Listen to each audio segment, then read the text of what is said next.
My name is Nora, and I am 34 years old living in Seattle. This morning, I received an email that made my coffee mug slip from my fingers and shatter on the kitchen floor. My father, who disowned me 15 years ago, has somehow found me. His words reopened wounds I thought had long healed. Now I sit here, staring at my screen, wondering if I should respond or continue the silence that has defined our relationship for over a decade.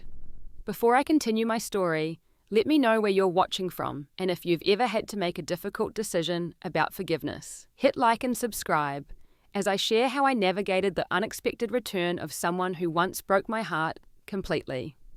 I used to believe I had the perfect childhood. Growing up in the suburbs of Boston, our small blue house with white trim was everything a family home should be. My father, Thomas, was an architectural engineer who somehow always made time for me despite his demanding job.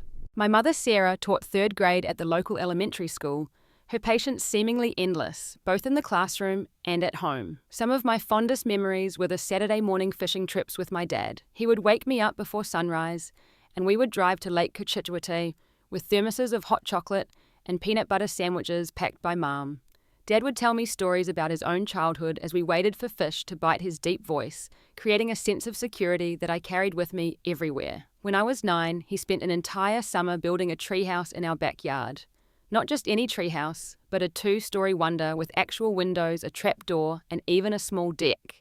The neighborhood kids were in awe, but what I cherished most was working alongside him, learning how to measure twice and cut once, how to sand wood, until it was smooth enough that no one would get splinters. Mum was always the mediator in our house. When Dad and I butted heads during my early teen years, she would bring us back together with her famous chocolate chip cookies and calm reasoning. She had a way of making both of us feel understood without taking sides.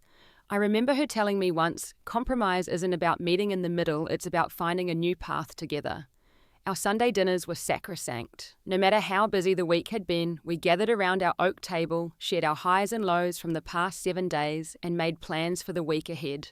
Dad would carve the roast while Mom and I set the table with the good china, even if it was just the 3 of us. I truly believed nothing could break our family apart. I believed this until I was 16. The changes were subtle at first. Dad started coming home later, his usual 7 o'clock arrival, stretching to 8, then 9, sometimes even later. His explanations were always reasonable, work was busy, he had meetings that ran long, traffic was terrible. But the light in his eyes seemed dimmer, his laughter less frequent. Mum started to look worried. I would catch her staring at the clock, her lips pressed into a thin line. Sometimes I would find her crying in the laundry room when she thought I couldn't see. When I asked if everything was okay, she would quickly wipe her tears and say, "Everything is fine, sweetheart.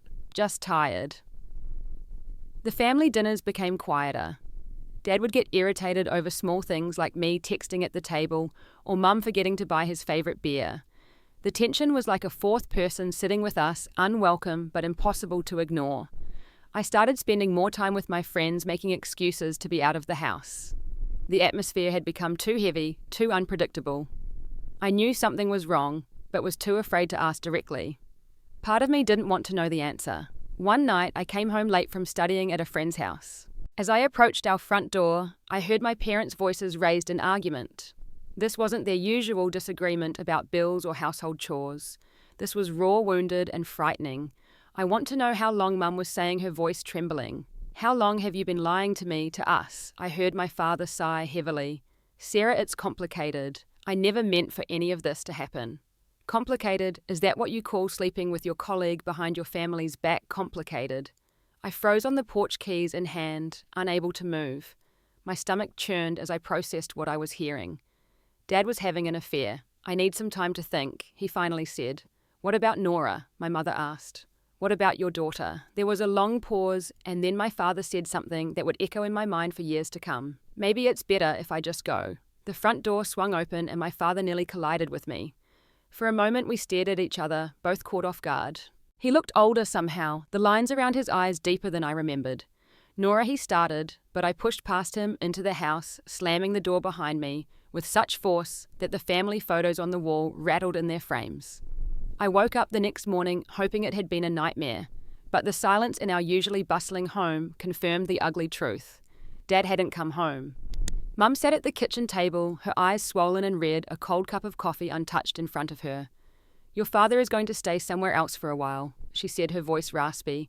We need some time to sort things out. I wanted to ask a million questions. Where was he staying? Who was this woman? How long had this been going on? Would he come back? Instead, I just nodded and poured myself some cereal, the flakes tasteless as sawdust in my mouth. 2 excruciating weeks passed with no word from Dad.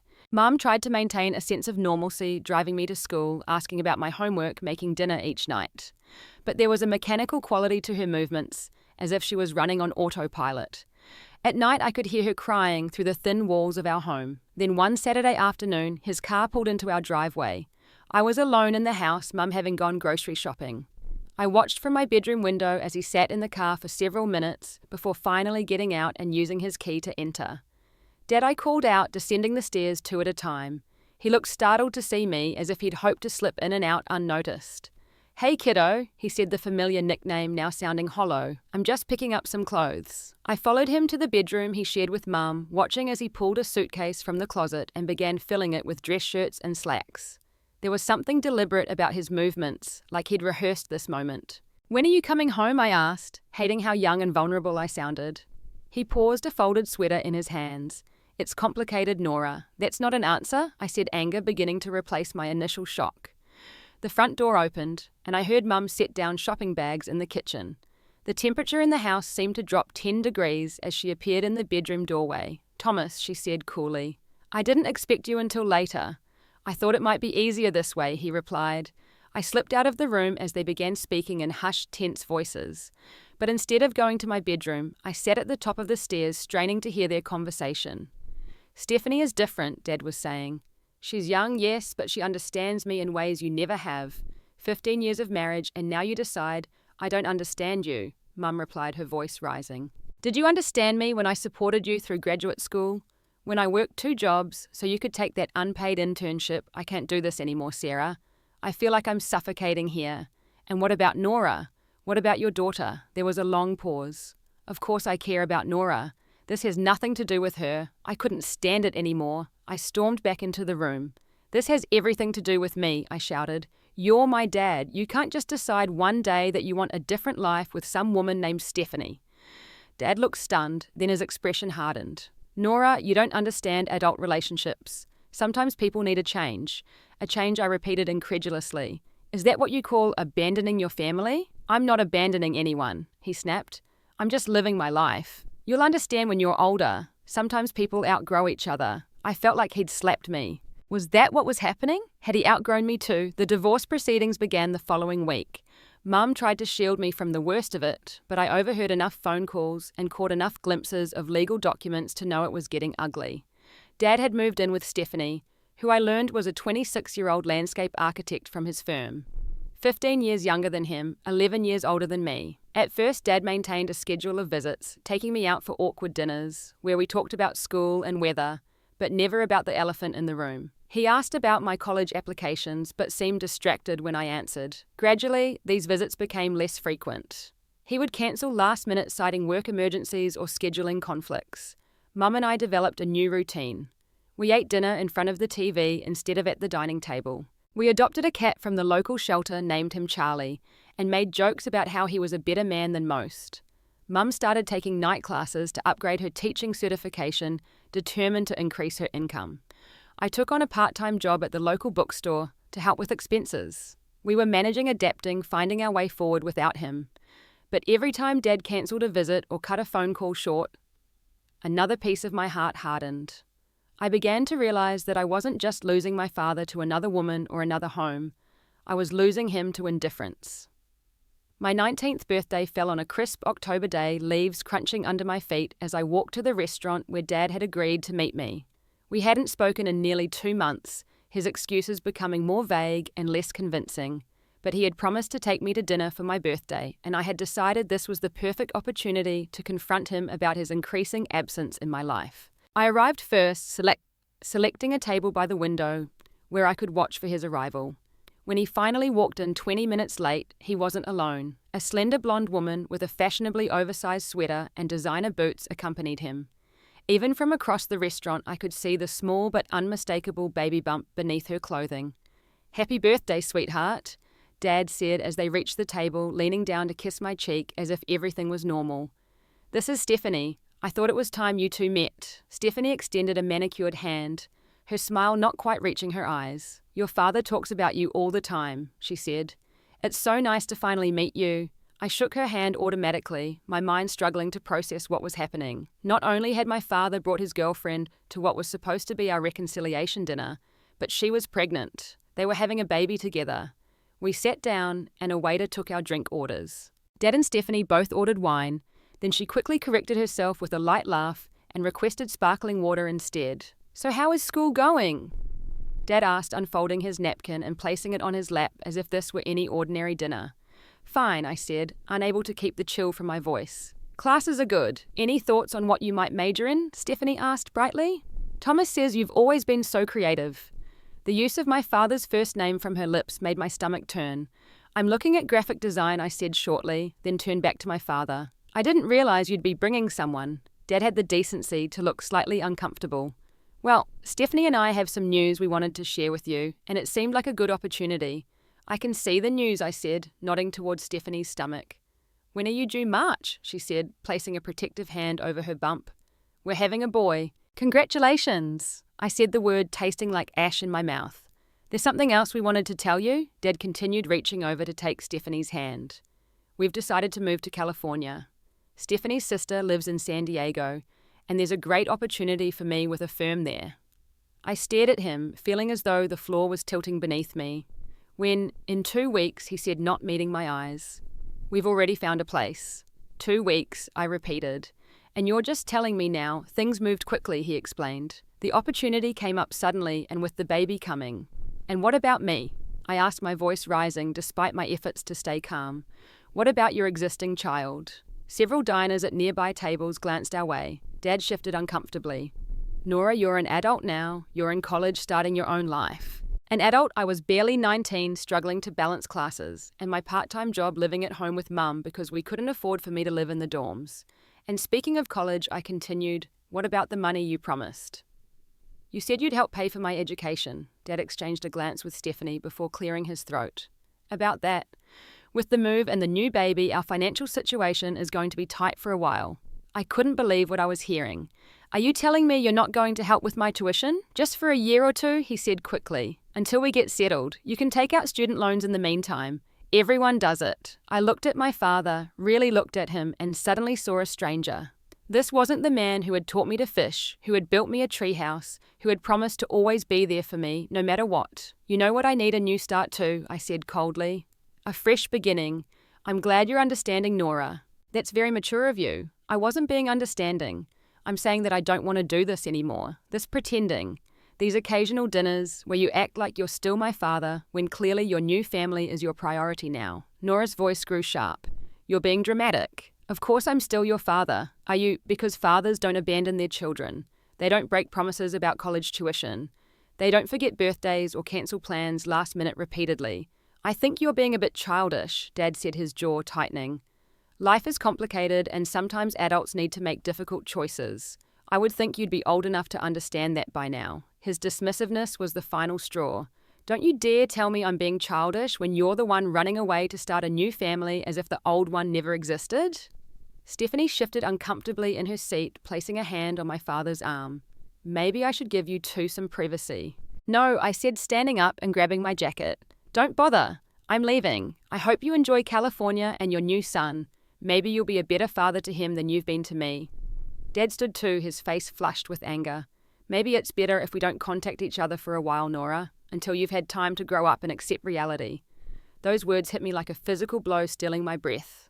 "Don't worry, I won't be contacting you," I said, my voice barely above a whisper. "Have a nice life." I walked out of the restaurant, tears blurring my vision. I made it halfway down the block before breaking down completely, sinking onto a public bench as sobs tore through my body. True to his word, Dad moved to California with Stephanie 2 weeks later.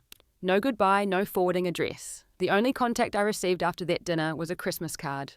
That December, with a $50 check inside. No return address on the envelope, just a generic holiday greeting signed with his name, not even Dad. It was the last communication I would receive from him for 15 years. I fell into a deep depression after that final rejection. I couldn't focus on my classes, my grades slipped, and eventually I dropped out because we couldn't afford the tuition without his help. I blamed myself, wondering what I had done to make my father stop loving me. Was I not smart enough, not accomplished enough, not worthy enough of his love?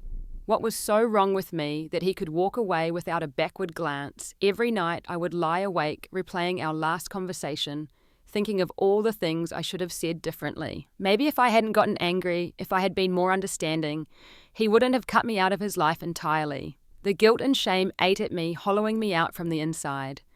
The year after my father left was the darkest of my life. I had dropped out of college working 3 part-time jobs just to help Mum keep our house. Waitressing in the morning, retail in the afternoon, and weekend shifts at a 24-hour gas station. I was exhausted all the time, moving through life like a ghost of my former self. Mum wasn't faring much better. The divorce had taken a financial and emotional toll on her. She developed insomnia, lost weight, and eventually took a leave of absence from her teaching position when she had a breakdown in front of her class. With no income from her and only my minimum wage jobs keeping us afloat, we had to make the difficult decision to sell our family home. Mum moved in with my grandmother in Vermont, but there wasn't room for me. I found myself at 20 years old, essentially homeless, couch surfing between friends' apartments and occasionally sleeping in my car when I had nowhere else to go. I felt completely untethered, as if the safety net that had once supported me had been ripped away. It was during one of my waitressing shifts that I met Jordan. He was the new restaurant manager, tall with kind eyes and a quiet confidence that immediately put people at ease. He noticed I was often the first to arrive and the last to leave, sometimes working double shifts without complaint. "You know there's such a thing as overworking yourself," he said one night as I was wiping down tables long after my shift had ended. "I need the money," I replied simply. "College student?" he asked. "I used to be." I said, the familiar pang of regret hitting me. Had to drop out. He nodded without judgment. I dropped out my first time too.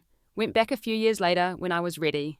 Sometimes the timing just isn't right. There was something about his matter-of-fact acceptance that broke through the wall I'd built around myself. Before I knew it, I was sitting at one of the tables I'd just cleaned, pouring out my whole story, the divorce, my father's abandonment, my mother's breakdown, my homelessness. I expected pity, but what I got was practical compassion. "My sister has a spare room she's looking to rent out," he said when I finished.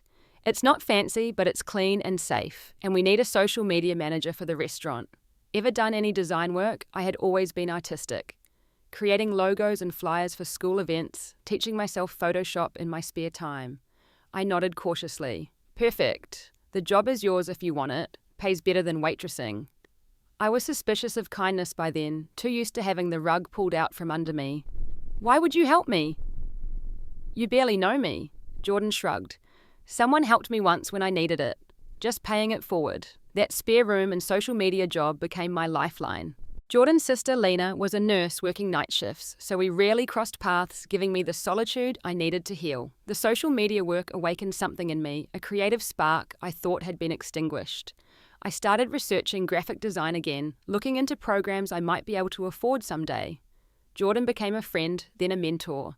He told me about scholarships for non-traditional students, helped me fill out FAFSA forms, and even proofread my application essays. When I was accepted to a design program at a community college with a partial scholarship, he adjusted my work schedule to accommodate my classes. The next 3 years were about rebuilding. I excelled in my design courses, built a portfolio, and started taking on freelance projects. I spoke to Mum weekly, relieved to hear her voice growing stronger as she found a new teaching position in Vermont and began reconstructing her own life. We were like 2 plants that had been ripped from the soil, slowly regrowing our roots in new ground. After earning my associate's degree, I applied for a position at a small design firm in Seattle. To my surprise, they were impressed by my portfolio and offered me the job. It was entry-level with modest pay, but it was a foot in the door of the career I'd been working toward. The move to Seattle was terrifying and exhilarating. I had never lived more than 20 miles from my hometown, and now I was crossing the country, leaving behind the few safety nets I'd established. But I also saw it as a chance to completely reinvent myself, to create a life untethered from the pain of my past. Jordan and I had grown closer over the years, our friendship evolving into something deeper neither of us had expected. When I told him about the Seattle job, I was afraid he would try to convince me to stay. Instead, he helped me pack, drove me to the airport, and kissed me for the first time right before I went through security. Well, figure it out, he promised. Some things are worth the distance. Those first few months in Seattle were a crash course in adulting. I found a tiny studio apartment that I could barely afford, learnt to navigate the city's public transportation, and threw myself into my new job. The work was challenging, the hours long, but for the first time in years, I felt like I was building something real, something that couldn't be taken away from me.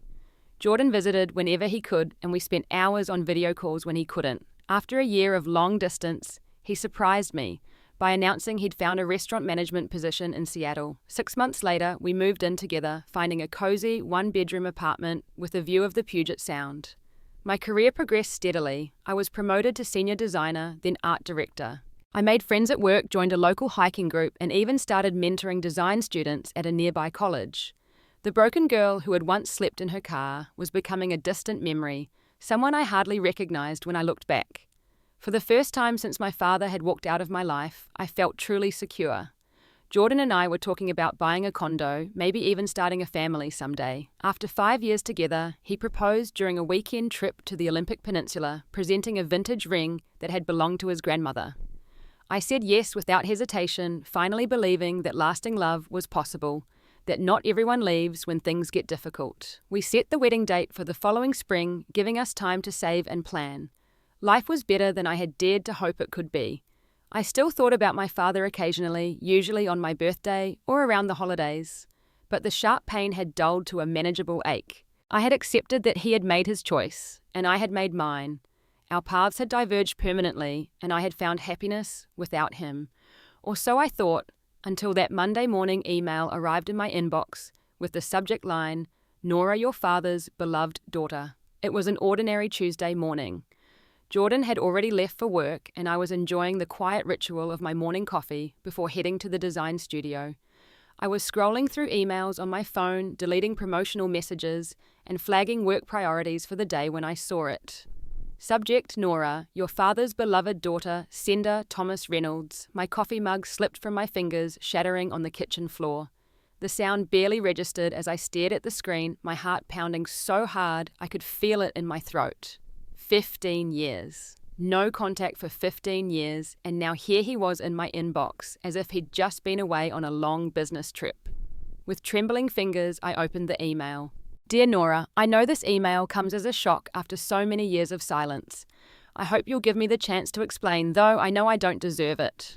I've been trying to find you for the past 3 years. You disappeared so completely, and I realize now that was intentional on your part. I want you to know that not a day has passed that I haven't thought about you and regretted the terrible way I treated you. There are no excuses for what I did, only explanations that I'm willing to share if you'll allow it. I would very much like to talk to you in whatever way you're comfortable with, email, phone, or in person. I understand if you want nothing to do with me, but I had to try to reach out one more time. All my love, Dad. I read the message 5 times, then set my phone down on the counter and stepped away from it as if it might explode. My hands were shaking so badly I had to press them against the cool granite countertop to steady them. 15 years of silence, and he signed it. Dad, as if he had earned the right to call himself that. When Jordan came home that evening, he found me still in my pajamas, sitting on the couch, staring at nothing. I had called in sick to work, unable to focus on anything but the email that had upended my carefully constructed piece. Nora, what's wrong? Are you sick? He asked, alarmed at finding me in the same clothes from morning. Wordlessly, I handed him my phone with the email open. I watched his expression change as he read it, his brows furrowing, jaw tightening. Wow, he finally said. That's unexpected. What should I do? I asked, my voice small. Should I respond? Jordan sat beside me, taking my hand in his. What do you want to do? I don't know, I admitted. Part of me wants to tell him to go to hell. Part of me wants answers. And there's this tiny pathetic part that wants to believe he really is sorry. Those feelings aren't pathetic, Jordan said gently. They're human. You don't have to decide anything right now. Take some time to think about it. But curiosity got the better of me. That night after Jordan fell asleep, I searched for my father online. I found his LinkedIn profile, which showed he was back in Boston working for the same architectural firm where he had started his career. His Facebook page was mostly private, but I could see he had changed his profile picture recently. It showed an older version of the man I remembered. Silver now threading through his dark hair, deeper lines around his eyes. There was no sign of Stephanie or their son in any of the public photos. I searched for her as well, but found nothing connecting them. They had either become very private, or more likely were no longer together. I called my mother the next morning, needing her perspective. She and I had rebuilt our relationship over the years, finding a new closeness after working through the pain of the past. She had remarried 2 years ago to a kind history professor, who made her laugh and treated her with the respect she deserved. He reached out to me too about 6 months ago, she said. When I told her about the email, he wanted your contact information. You never mentioned it, I said, surprised. I didn't give it to him, she replied. I told him if you wanted to be found, he'd have been able to find you. It wasn't my place to make that decision for you. What did he say about Stephanie? About their son, there was a pause on the other end of the line. They divorced about 7 years ago, from what I understand. It was messy. And the boy, my half-brother, whom I'd never met. Mum sighed. I think you should ask your father these questions, Nora. Not because he deserves your time, but because I think you'll always wonder if you don't. That night, Jordan and I had our first real argument in years. He was concerned that reconnecting with my father would only reopen old wounds. I just don't want to see you hurt again, he said, pacing our small living room.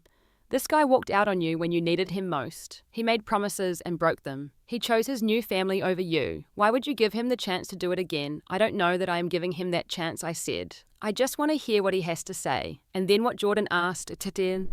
He becomes part of our lives, comes to our wedding, plays grandfather to our future kids. I need to know what you're thinking here. I don't know, I shouted, the stress of the situation finally boiling over. I don't know what I'm thinking or feeling or wanting. I just know that I've spent 15 years wondering why I wasn't enough for him to stay, and maybe this is my chance to understand. Jordan stopped pacing and knelt in front of where I sat on the couch, taking my hands in his. I'm sorry, he said softly. I know this is hard. I'm just worried about you. I leaned forward to rest my forehead against his. I know.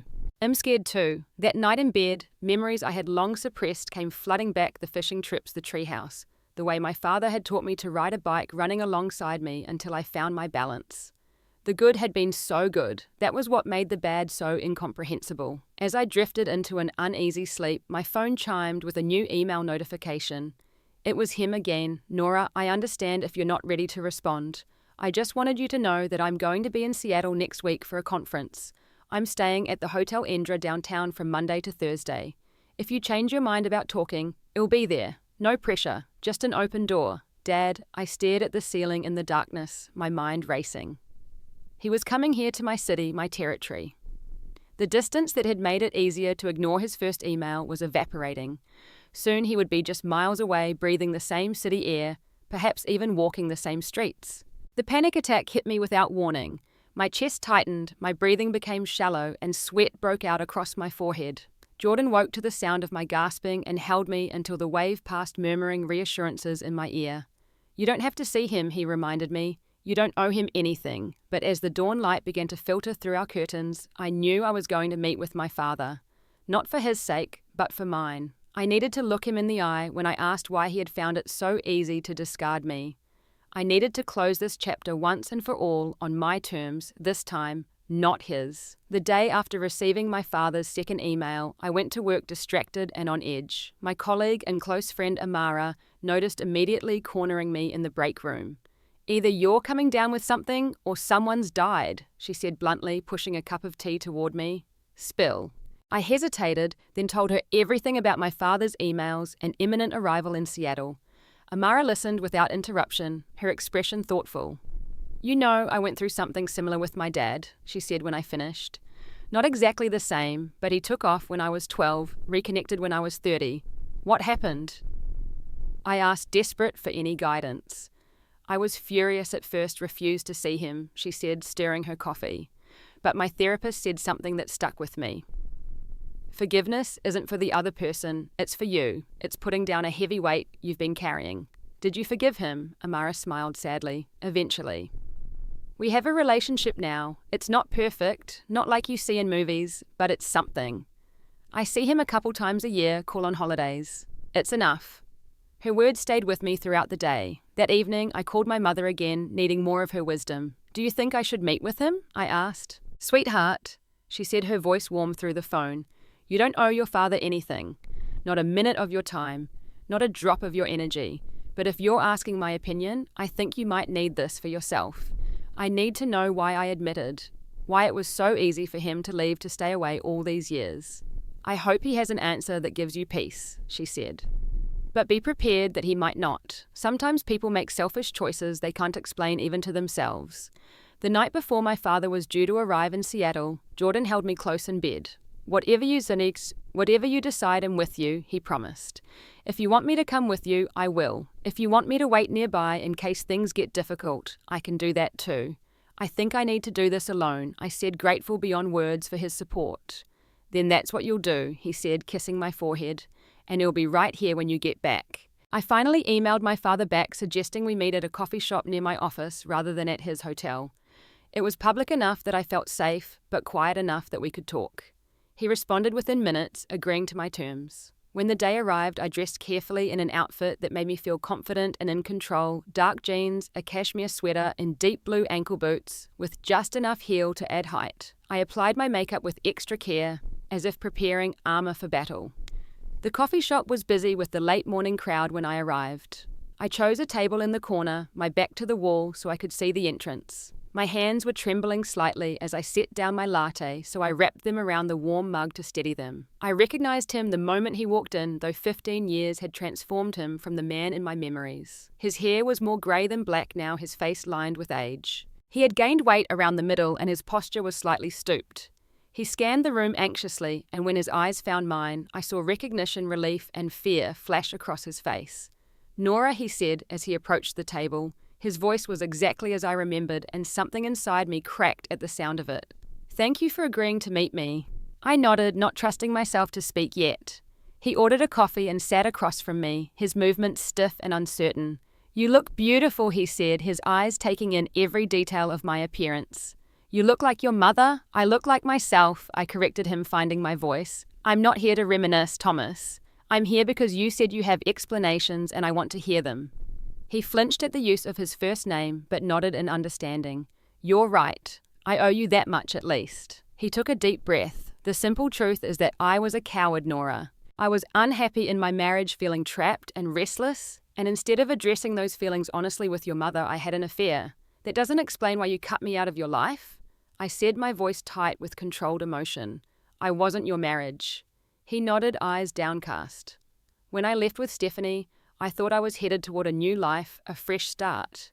I told myself that you were nearly an adult, that you'd understand someday when you had your own relationships. I convinced myself that a clean break was better than prolonging the pain." He paused, taking a sip of his coffee.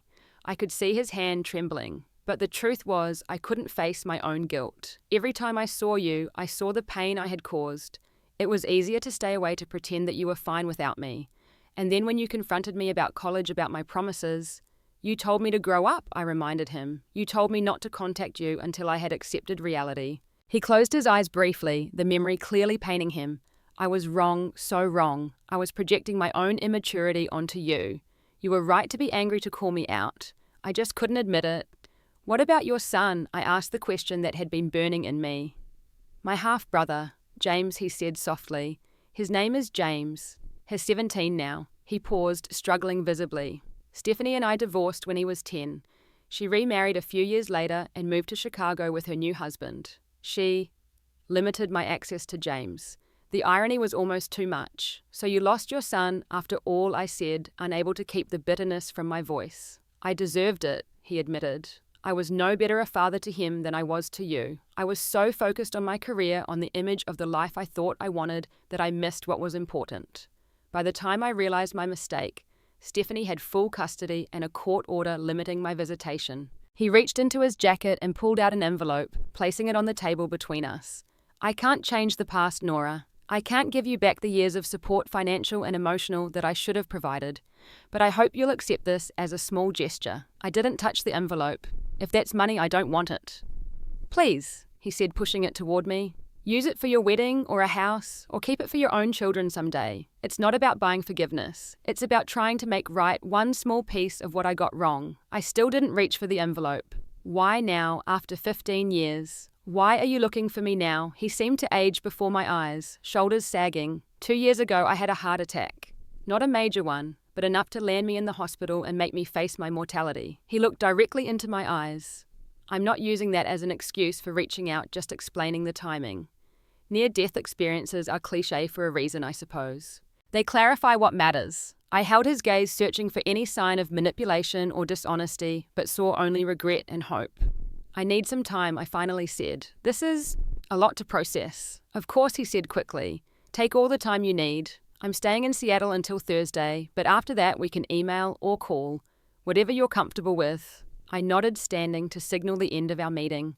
He stood as well, hesitating as if unsure whether to offer a handshake or a hug. In the end, he did neither, respecting the distance I had established. Thank you for meeting me, Nora. It means more than I can say. I picked up my bag, leaving the envelope untouched on the table. I'm not doing this for you, I said clearly. I'm doing it for me. I understand, he replied softly. That's as it should be. I walked out of the coffee shop feeling strangely hollow, as if all my carefully rehearsed confrontations and accusations had dissolved in the face of the broken man before me. I had expected to feel vindicated, perhaps even triumphant, at seeing him humbled. Instead, I felt only a confusing mix of lingering anger, unexpected pity, and the disorienting sense that the monster from my past was just a flawed human being who had made terrible choices. When I got home that evening, Jordan was waiting with takeout from my favorite Thai restaurant and a bottle of wine. I recounted the entire meeting, including the rejected envelope of money and my father's health scare. What are you thinking? Jordan asked when I finished, his eyes concerned.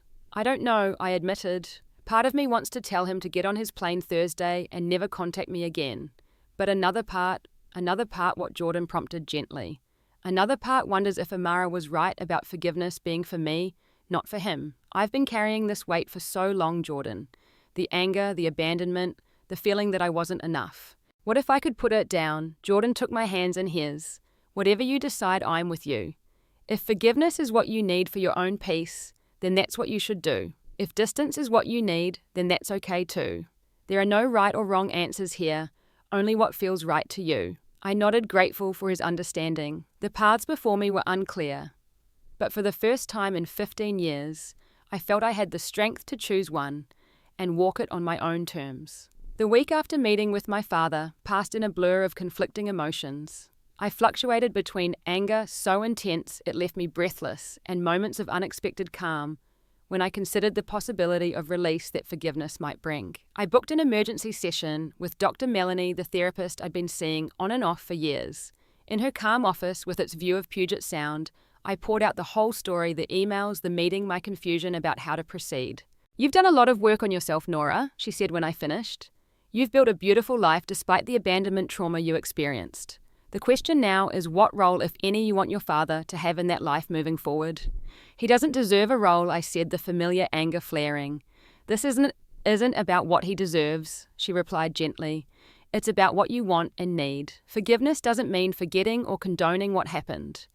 It means releasing the power that anger has over you. Over the next few days, I wrote pages in my journal trying to sort through my tangled emotions. I made lists of what I might gain by allowing my father limited access to my life and what I might lose.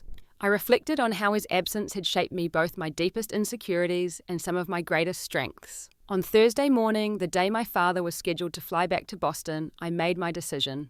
I texted him asking to meet one more time, suggesting a bench in a public park near the water. He responded immediately, agreeing to the time and place. The park was quiet when I arrived, just a few joggers and people walking dogs. My father was already there, sitting on the bench I'd specified, looking out at the water. He stood when he saw me approaching, his expression a mixture of hope and trepidation. I thought you might not come, he said, as I sat beside him, leaving plenty of space between us. I almost didn't, I admitted. I've been doing a lot of thinking. He nodded, waiting for me to continue. I want to be clear about something I said, looking directly at him. I forgive you, but not for your sake, for mine. Because carrying this anger has been exhausting and I'm ready to set it down. Relief washed over his face, but I held up a hand to stop whatever he was about to say. That doesn't mean I want you back in my life, at least not fully. I continued. I have built a good life here. I'm getting married to a wonderful man who has never broken a promise to me. I have a career, I love friends who support me, and a peace I fought hard to find. I won't risk any of that. I understand, he said softly. I'm willing to maintain some contact, I said. Emails for now, maybe phone calls eventually, but I need you to respect my boundaries. I don't want you at my wedding. I don't want surprise visits. I need to control the pace of whatever this becomes. Of course, he agreed quickly. Anything you're comfortable with, and I don't want your money, I added.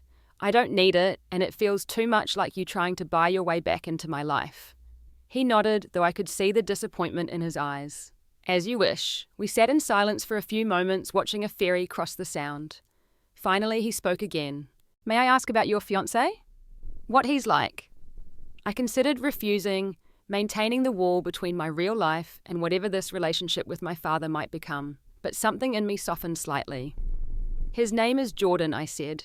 We've been together for 7 years. He's kind and steady and trustworthy. He sounds like a good man, my father said. I'm glad you found someone like that. Another silence felt more comfortable than the last. I should let you go, he said eventually. You probably need to get back to work. He stood hesitating before adding, would it be all right if I emailed you when I get back to Boston? Just to let you know, I arrived safely. It was such a normal parental thing to ask, the kind of check-in that had been missing from my life for 15 years. A lump formed in my throat unexpectedly. Yes, I said. That would be okay. He nodded clearly, wanting to say more but restraining himself. Thank you, Nora, for meeting me, for your forgiveness. I know I haven't earned it, and I promise I won't take it for granted. I watched him walk away, his figure growing smaller as he moved toward the street. I remained on the bench long after he'd disappeared from view, feeling lighter somehow, as if I had indeed set down a weight I had been carrying for too long. In the months that followed, my father kept his word. He emailed occasionally brief messages that shared small details about his life without making demands on mine. He sent a card when Jordan and I closed on our first home, a small but lovely craftsman house in a quiet Seattle neighborhood. On my wedding day, which dawned clear and perfect, I received a simple text, thinking of you today. Wishing you all the happiness in the world. The message came with a photo of the fishing lake we'd once visited together, the place where he'd taught me patience and persistence lessons that had served me well in the years of his absence. I didn't respond that day, too busy celebrating with the family I'd chosen, family that included my mother and stepfather, Jordan's parents and siblings, and the close friends who had supported me through the darkest times. But a week later, I sent him a single wedding photo, Jordan and me laughing under an arch of flowers, our faces alight with joy. The healing continued not in dramatic moments, but in small, quiet ones. Sessions with Dr. Melanie helped me process my lingering feelings. Support from Jordan, who never pressured me one way or the other about my father, created space for me to find my own path. Conversations with my mother, who had found her own peace years before, reminded me that healing wasn't linear.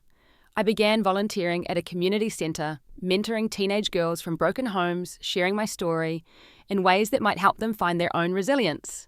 In giving back, I found another layer of healing, another way to transform pain into purpose. My father and I established a cautious rhythm of communication, gradually moving from emails to occasional phone calls. We never tried to recreate the relationship we'd had when I was a child that was gone forever. Instead, we built something new based on who we were now, not who we'd been then. I still had moments of anger, days when the old hurt would resurface unexpectedly.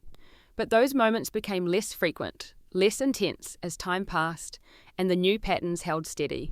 Sometimes the greatest strength isn't in holding on to anger, but in deciding exactly how much space someone deserves in your life. The power was always mine, not in forcing him to make amends, but in choosing my own path to healing. Have you ever had to forgive someone who deeply hurt you? How did you navigate that difficult journey? If you're comfortable sharing your experience, please leave a comment below. Your story might help someone else who is struggling with similar pain. And if this story resonated with you, please subscribe and share it with someone who might need to hear that healing is possible even after the deepest betrayals. Thank you for listening to my journey, and I wish you peace on your own path to healing.